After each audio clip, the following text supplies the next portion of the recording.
exclusive interviews with celebrities. Music online magazine MUZBIZNES. Hi everybody. Today we have great guests in MUZBIZNES, famous dubstep producers from Brazil, Monster Kill, who will share some production secrets today with us. Hi Junior, hi Fabrizio. Hello. We're happy to be here, yeah. Yeah, we're very happy to meet you here. So, the first question, do you have some special music or production education? Yes, that's how we met actually. We went to a new university here in Brazil, in São Paulo, that's for electronic music production. It's the only one in South America, and that's how we met. And we graduated last year. So the only one university and in São Paulo, not in Brasilia? No, it's in São Paulo. So that's really interesting. And how did it decide to work together? Yeah, we had the same tastes and come together to start creating our own tracks, you know? Mm-hmm. We wanted to change knowledge, like learn from each other. So we started and we wanted to make a project together, yeah. That's awesome. And what do you usually do if you have some different vision on something? Yeah, so Lois always has like the vision of, he's from progressive trance, psych trance, and I'm more like a electro house producer. So we try to combine everything together, and we always try to combine. If not, then I don't know what to do. Well, a nice mixture. But why don't you try write something in electro house or psy trance? Why dubstep? Yeah, we love dubstep. That's why we do it. But we're doing some electro house now. Yeah, we're doing some. We have like 2 songs in electro house. We're doing a progressive house, not progressive trance, but we're trying different styles now. Yeah, also a few people produce dubstep here in Brazil, so... Yeah, that's why we do it too. You decided to be special, right? Yeah. And how long do you think dubstep is gonna be interesting in South America, in North America, maybe in the world? Yeah, that's a hard question, but I think music is like a circle, you know? It always changes, and I don't know how much time it's going to last, or if it might last forever or not. I don't know. But don't you feel it's kind of off trend a bit now? Yeah, it is. It is. It always changes. Music is like that. It changes. That's the fun in music. It changes. Maybe you have some assumptions how it will evaluate dubstep, I mean. Yeah, I think maybe more, I don't know, more hard rock and roll type of dubstep is gonna take over. Like a new circle of evolution, right? Yeah. Okay, and if you're gonna try some other styles, you mentioned you want to develop in progressive house and in electro house, right? We're trying to do different styles, so it's good to learn, to try, you know, and we want to do different styles too. Also, you have just come back from Ultra Music Festival in Miami. Could you share your impressions a bit about that? Yeah, that was so good. Yeah, it was. The experience amazing. So some DJs maybe impressed you the most. Who did you like the most? For me, it was Kill the Noise.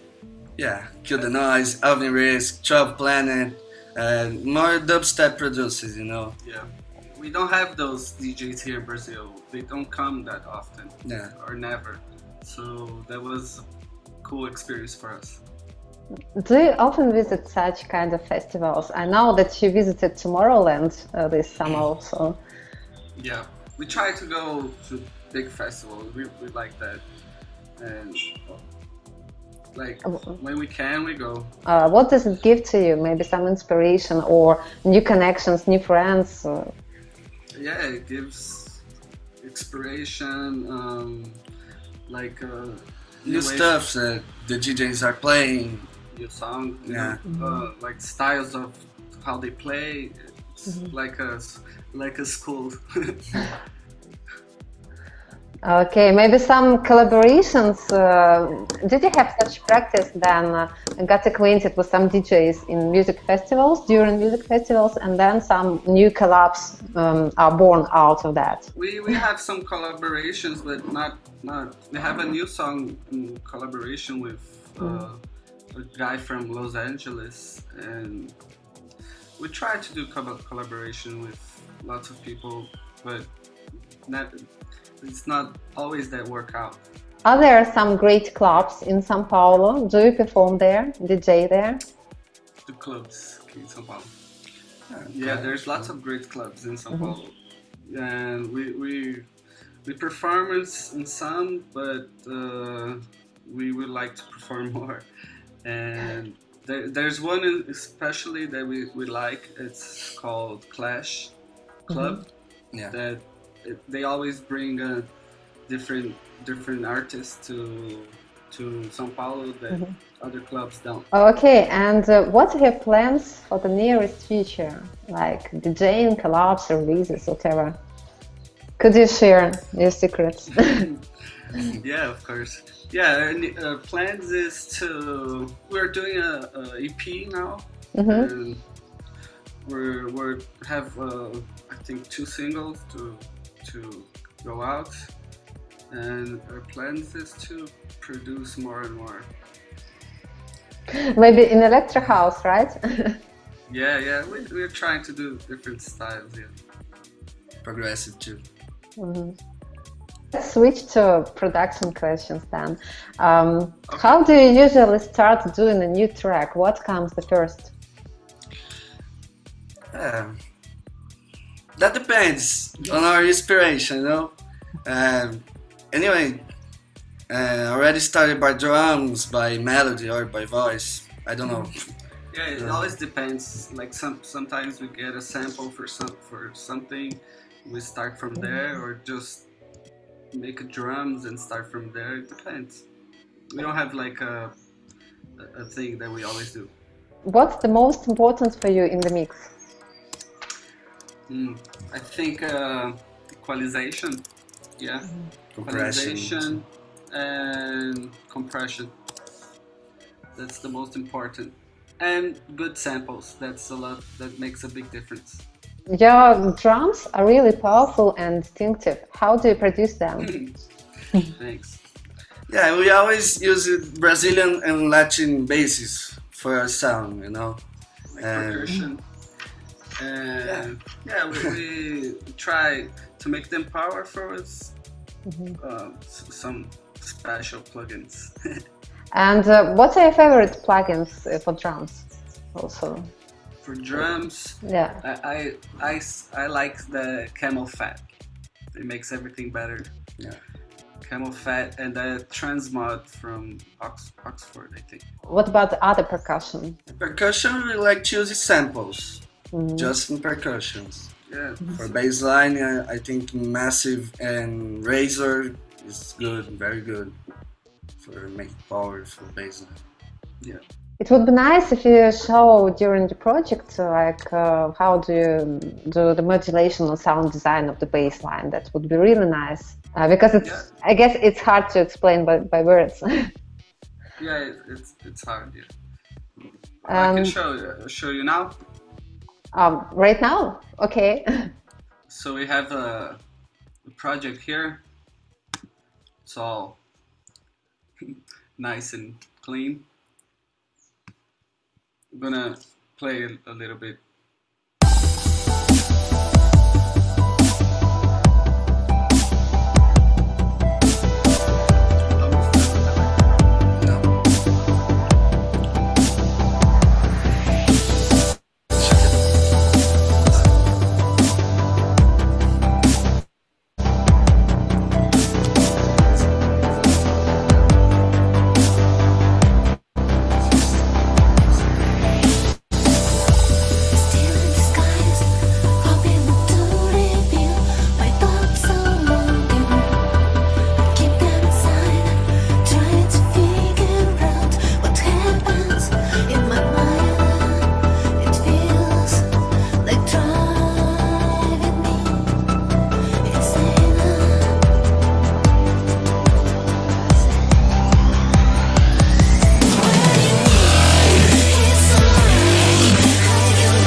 Yeah, so that's the remix we did for you. That's a surprise for me. You chose this project, really. Yeah, why not? We show it. I hope you one.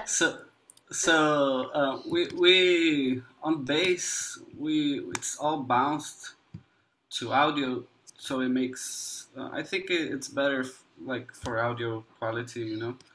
But we have one massive here open. We don't do much layering on bass line.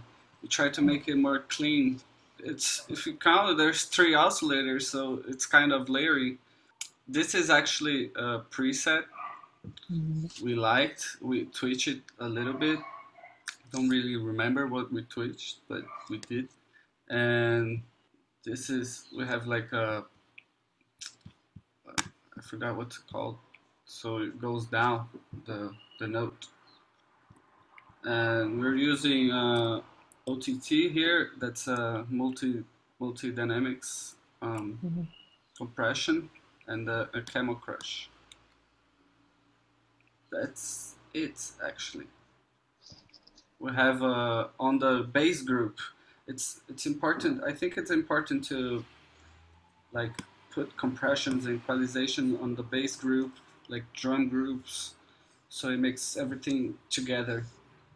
So I have a glue compression, another camo crush, and a sausage fattener. Could you just analyze the project, just show the drum section, the percussion, the bass lines separately? I'll start with the drums then. Okay. So I'll start with the kick. So there's a equalization here, the boost on 55 hertz, a limiter, L2. I don't use that anymore, but it's good. And for the whole group, the kick and snare, there's lots of processing, saturator to make it more. To saturate, it brings more the harmonics of everything. A glue, so it glues everything together, and it's a little bit parallel compression. I think it's very important for drums to make a parallel compression to make it hit harder.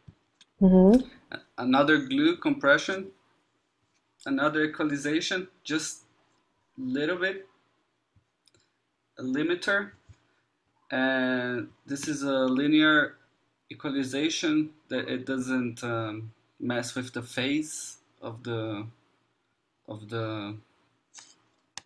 equalization, so it's better for like cutting the very low end that you don't need. So I think that's it for the drums. There's the snare. I always boost the snare at 250 hertz. That's the punch of the snare. It's just a little bit boost. There's another camo crush. Just a little bit of distortion, and that's it for the snare. And the tail, there's a tail on the snare too. If you hear it, it's like what? Just like the reverb. This is the punch. For the tail, just some reverb, some saturation, and cut the low. And this is a mid-side equalization for stereo. That's it. That's it for the drums. It seems well, like lots of plugins, really. Yeah, it seems like lots of plugins, but everything is making a little bit. So it's, yeah. The heads is just equalization. No compression at all. And let me show you. There's a sub that's really important for dubstep. The sub is just, there's a, let me see. There's 2 massives. I don't remember doing that, but there is. Sub is just a simple sine wave. This doesn't make, yeah. And there's crazy equalization on the sub. This is already bounced. This is what was a move, yeah, mini move, I think. Yeah, just for the break, just to make the low end for the melody. And what else? I have a piano here. I mean, okay. I have a piano here.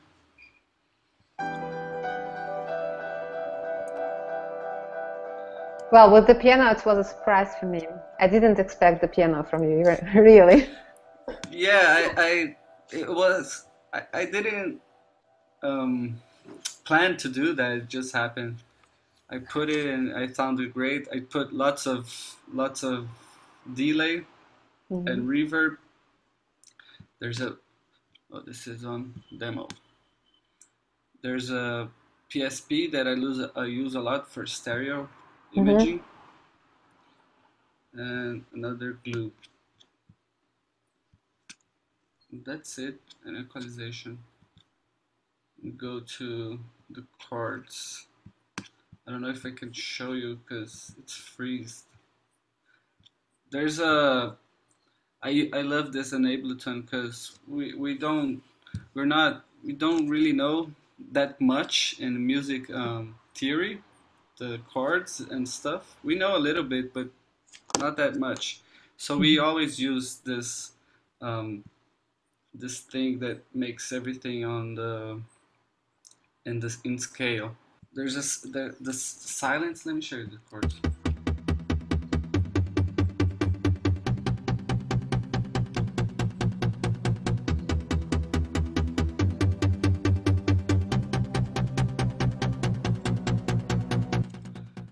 So there's lots of delay, and this is a trick I use, that you put a delay. Let me see if I can freeze. Yeah. If you can see, if you have good monitors, you can see the difference for the stereo. If I put this on.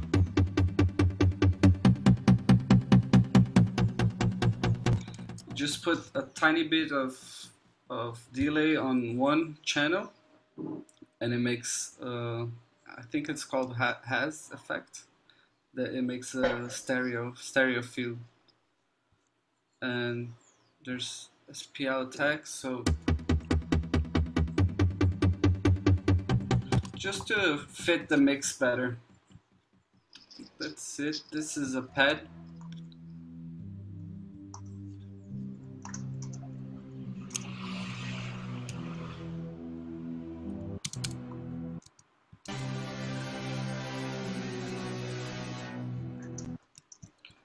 It makes the pad is good for breaks and ambience, so it makes the song wider. And what else? Let me show you the. Oh, there's a little synth here.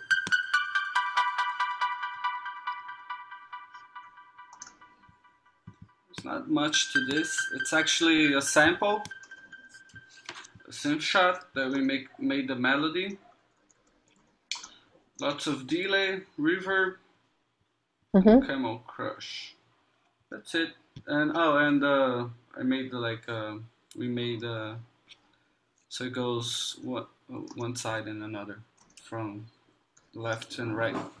The pan. What else? This is the original melody. Ah, you used it. I used, but just I don't know, just to fill in the blanks of the other melody. It's actually old Nexus, you know. Just imagine. Yeah, it's good. It's good though. No, I like that sound, and as for this track, this sound inspired me to start the arrangement. Yes, exactly that sound from Nexus. Really? Really? And the lyrics. What inspired you? Um, it's an interesting question, you know. I guess some life situations. Okay, all in all, how many tracks do you use for bass line?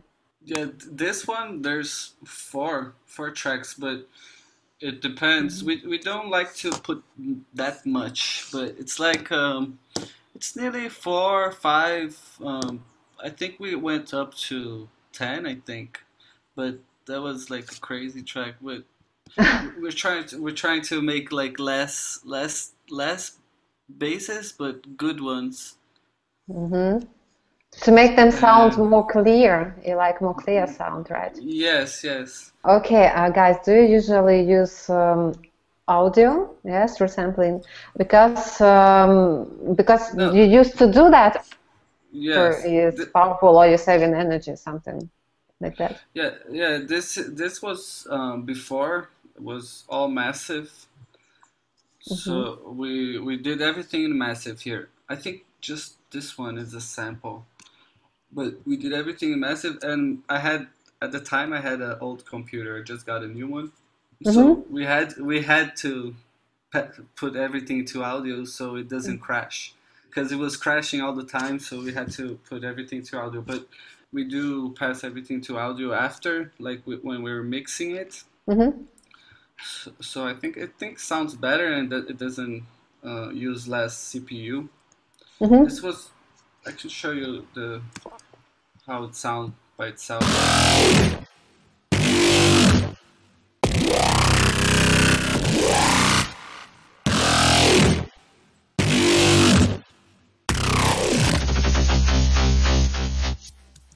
You can see there's not lots, but a little bit of delay, so it makes like it ties one to another.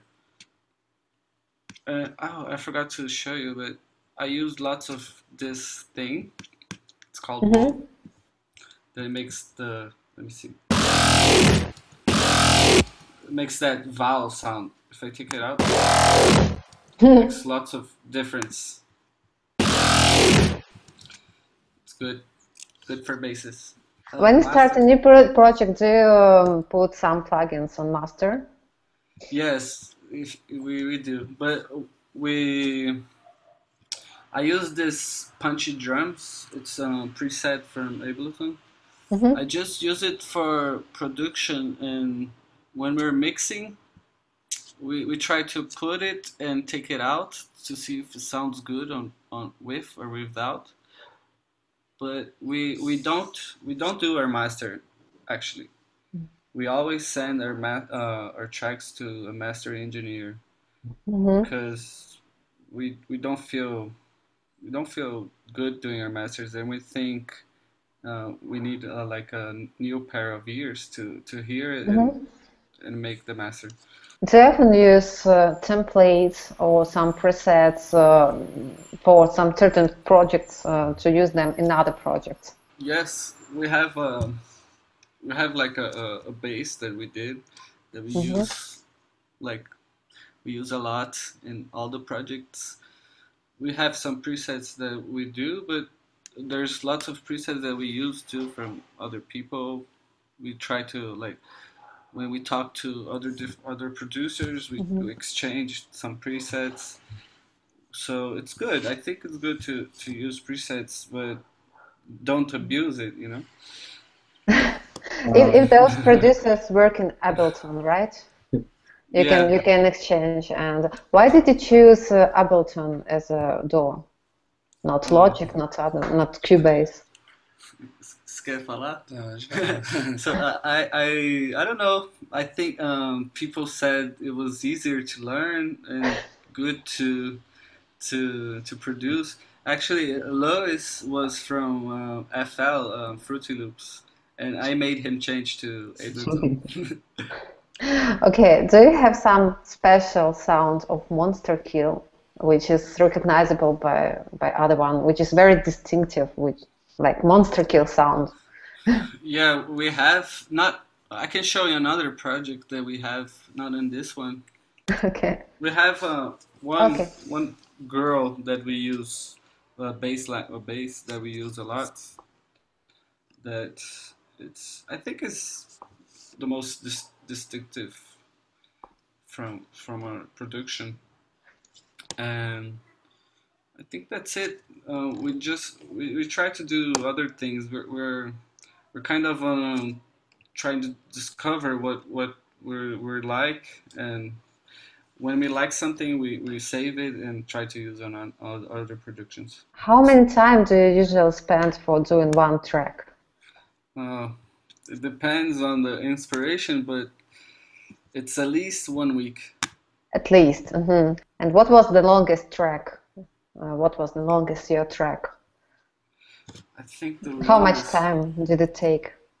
I think the longest was like 1 month. Mm-hmm. But that's not because we didn't know how to finish, because we had like lots of projects we were doing on the same time. So we had like, I think at least 1 week to make this song. We can't make it faster than that. Well, it's pretty fast, really. Yeah. I mean, there's people that make it in 1 day. We can't do that. Oh my God, I don't know such people.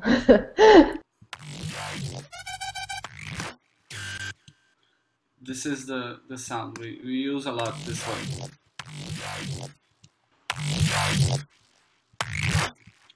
Could you please play this project to have a listen to it? Of course. This is a project we did a remix for a friend of ours in Belo Horizonte, and we released it free download. So if you wanna download it, it's there.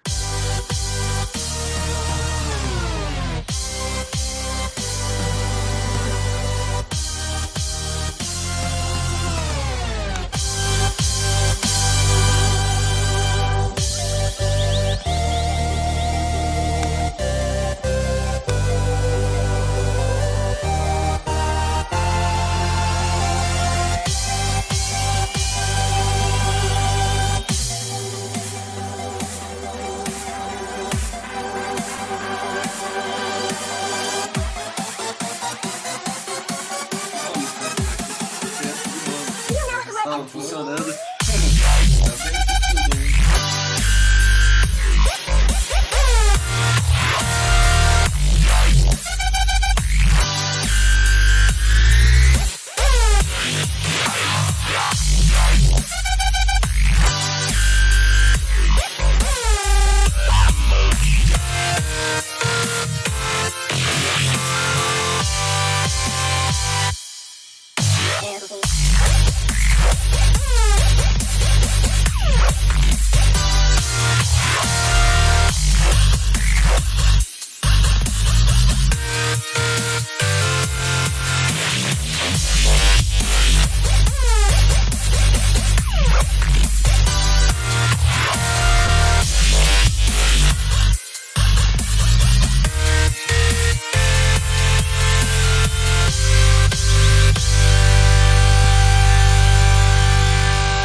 Well, probably I have missed that project on your SoundCloud, or it's a new one. Yeah. No, it's not. It's not a new one. Oh. We released like 1 month ago, I think. Do you use sidechain compression? Yeah. The sidechain is important. Where's the sidechain? Here. This is the sidechain. There's one for the kick and one for the snare. We use the sidechain, yeah. Do you put the sidechain on track or on group? This track we use on the group. Yeah, usually we use on the group, so the sidechain, it's the same for everything, for all the basses. We use on the group, yeah. Do you use massive for bass line here also? Yeah. We use, I think, no, this was massive too. It's audio now. This was massive. We always use massive for bassline. It's to go to. I think it's the easiest one to use. We're doing Now we are using. There's a new plugin we're using that's called Spire.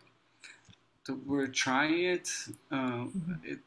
We're really liking it. We're trying to do some things different from Massive, but Massive is always great. The best.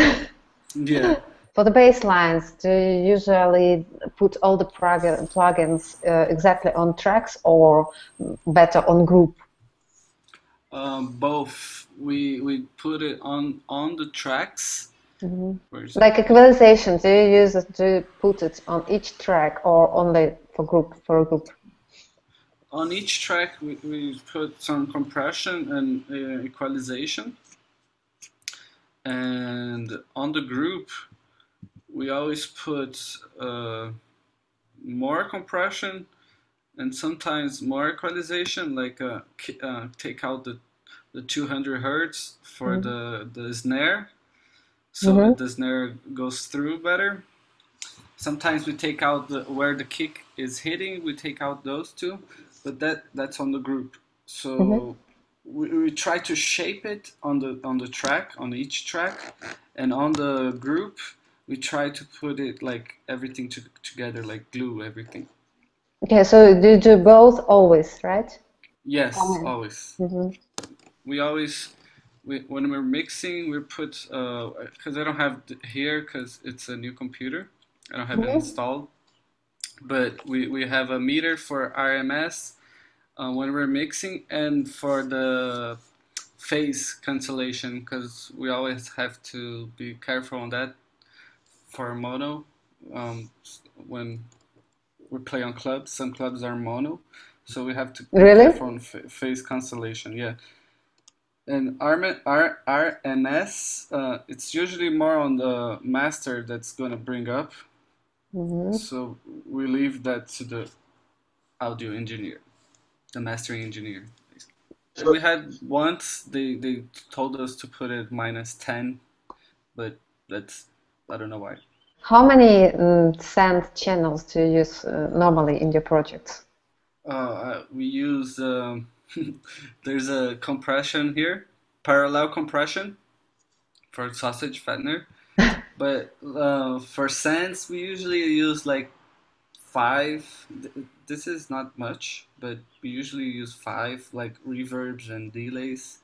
I guess it's just like minimalism in bass lines and in sends. I mean, it's kind of, because dubstep is always like in your face, so you have to be careful, because in the beginning you use everything you can, but it's not like that always. You have to choose the best things and use when you can and how you can. You have your own special approach, as I have noticed already from your projects. So did you invent it yourself, or maybe that approach was taught you while at school, probably? I don't know. How did you come to that, your style? Because you really have a different approach in production. Yeah, in university we didn't have, I mean, any classes on like producing dubstep, so I think it was our style. Yeah, it's what we like. It's what we try to do, and it's not always that we have like a sound in our head and we wanted to put it, and it's not always that we can, and so I don't know. It's our style. We build it, or both together. I don't know. Monster kill style. I like it. Yeah. Also, what about the effects? Could you show some groups with effects? It's here, the effects. Ambient. Could we listen to this group separately? The group Yeah, with of effects. course. It's not that loud, I think. Where's Martin? Okay.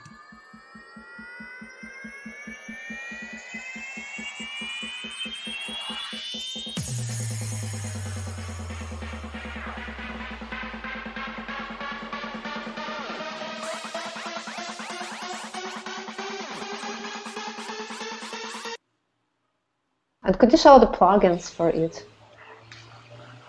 For it, it's only equalization and stereo. Let me see. Yeah, stereo, some automation And filters, right? filters, yeah. And let me see more. Here, there's nothing. Only equalization, reverb and equalization, and that's it. Let me see on the group, a little bit of glue compression, so it ties everything together too. Do you often use FM8 synthesizer? FM8, yeah, we use, I think, like once or twice, but it's a very good plugin, but we don't know how to use that much. You normally use it like a plugin, not like a synth, right? The FM8? The FM8, yeah. Yeah, like a synth. We use like a synth. Could you also show the sub bass in this project? Yeah, this is not how we usually do. Okay. Because there's some sounds that are from the original track. The sounds are from the original.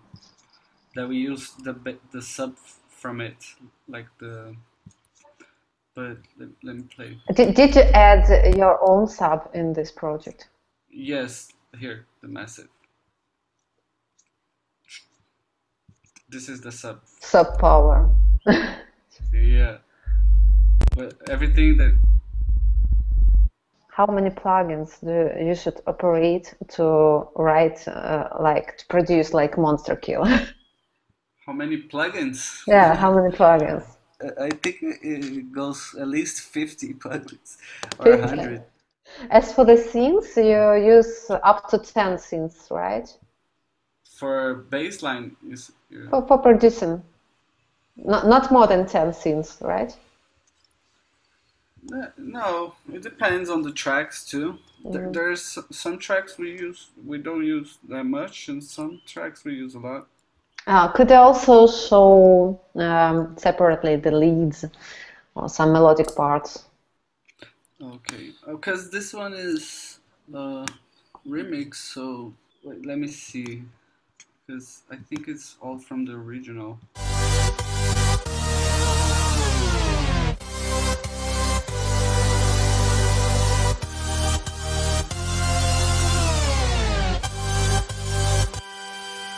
This one I made just to make it fatter. Just yeah, layering, right? Yeah. So the synths and leads we usually make on silence, or we like on the Razor for leads. It's good. And Nexus, yeah. Massive is just for bass. We like Nexus a lot. There isn't here, I think, but we use a lot, yeah. So, do you often use like Trillian or Omnisphere? No, we don't. I tried to use once, but no. We've noticed you have used some pitch shifting on your leads. The pitch like goes down. This? Yeah, this wasn't on the original track. We made it, I think. You made it yourself, right? Yes. Where is it? Here. Here's the pitch. How often do you use vocals in your tracks? We often use only when we did a track once, one original track we have a vocal, and the rest is all remix. So when we have a remix that has good vocals, we do it. Like yours. Yeah, like yeah. Okay, thanks. An interesting question. What's easier for you to build the track, to build your own track, or to do a remix? Yeah, we think it's it's easier to do a remix. Only it's easier only to do original when we have inspiration. That's not always. But remix it's good because you listen and you get inspiration from it. So I think it's sometimes it's easier. Well, guys, now I have plenty of ideas, really. We noticed that on your master channel you have Ableton plugins, and why Yes. don't you use other plugins, not Ableton original ones? Yeah, because on the master we only use it for when we're producing. It's not gonna be the final master. So I think the Ableton plugins it's good for that. We don't have to use another ones. Have you ever tried Isotope Ozone? Yes, yeah we do. But you didn't like it? I mean, it depends. We use a lot the trash and the alloy to make mixing, but the Ozone 5 we don't use that much. I don't know. I think it's taste. It's a matter of taste, right? And Yeah. your taste is really good and different. What's more important?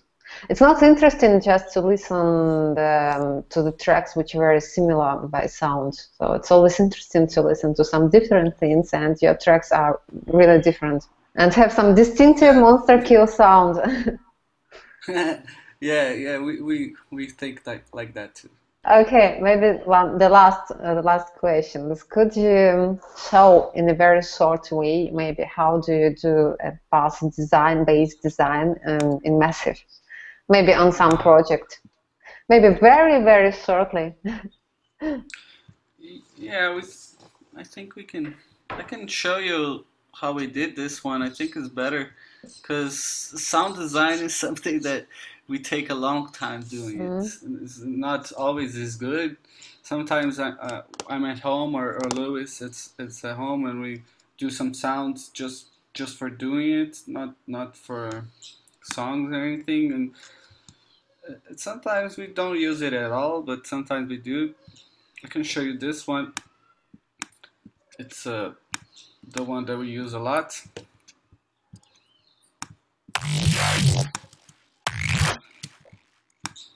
So there's lots of modulation here that I have to check what it is because I don't remember. The morph, it's for filter, both filter. Actually there's more than talking. There's a squelchy and a sine triangle. If you put, let me try it. Only one. This is all the meat. This is more just to put a little bit of more, but this is more everything. There's the modulation here that makes a lot of difference.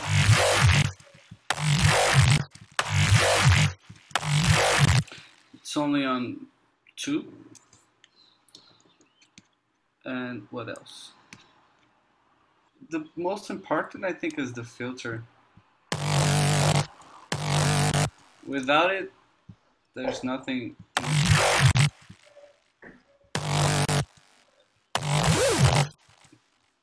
You have to have both. If you don't have, but you can change it. You know, it's gonna make lots of different sounds. And there's an LFO for the filter, the 8 here. And what else? 4. What's this? Oh, the feedback. This is a cool. We like this feed me. We have this on this massive. You're asking? Yeah, we have all of this is automated. É que nós sempre usa macro, né? And it's all here on the micro control. There's the pitch that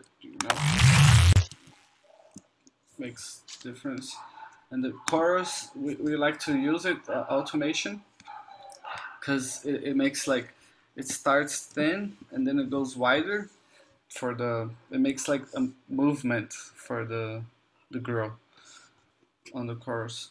And what else do you use? I think this feels good. Yeah, we use this too.